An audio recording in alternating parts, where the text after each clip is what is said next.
Industrial and corporate espionage are phrases used to describe spying conducted for commercial purposes instead of national security reasons.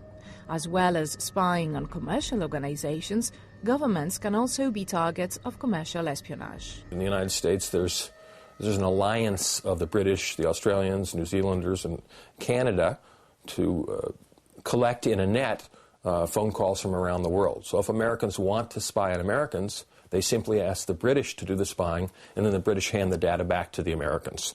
It's quite clear that a team came in for the Olympics, conducted wiretapping of people that were on a very short and feeble list of potential troublemakers for the Olympics. When this team, whoever it was, arrived, instead of listening to real terrorists, they listened to whomever they could come up with. Potential arms deals would be an interesting topic for a number of eavesdroppers. Greece buys hardware equipment from the United States.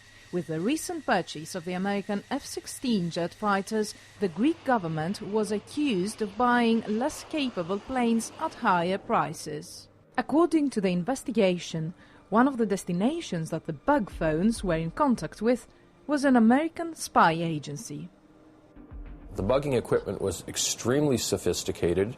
It was transmitted in real time from those phones to spots near the U.S. Embassy in Athens, and then sent to other places around the world, most notably near Laurel, Maryland, where the Special Collection Service is, which is the United States' prime wing for intercepting communications. We are becoming more and more watched throughout the world, day by day. Information is demanded by governments, by law enforcement agencies. There are hundreds and thousands of companies working on developing more and more sophisticated surveillance equipment. I do know that most telephone companies have a friendly relationship of some kind with law enforcement or intelligence. It's not usually talked about, but it exists. The question is it a relationship that's supervised by judicial authorities? And the answer is sometimes.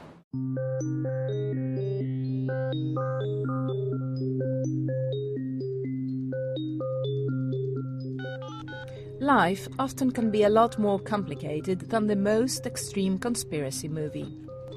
In a world where big corporations rule and employees obey, who would care for the mysterious death of an average citizen?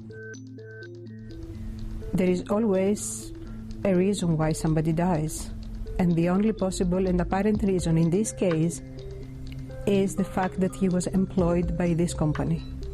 If everybody feels sure it is a suicide, then they could put the body of Kostas out of the grave, give it to a pathologist, to an independent pathologist, what the family of Kostas has asked for, and make a second independent autopsy. I find it very strange. Kostas was a very dedicated 38-year-old engineer who discovered this and then was murdered. I would like to say to all the possible corporate employees not to underestimate the circumstances they are working in, and to have in mind that possibly they know something that it might kill them. There is more power in a mobile phone today than there used to be in a building full of computers. And they are capable of doing most things. They are capable of being used as bugs. Every citizen must be protected from becoming a victim of similar cases, which usually start with the pretext of security. There is a huge tapping system going on, and we pretend that nothing really happened. It's as if we're living in parallel worlds in which things are discovered in Europe and never reported in this country.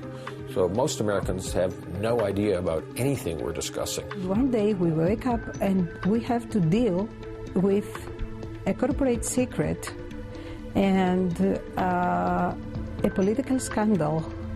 And it's, I don't know, it's really simple. I mean, it's enough to kill you.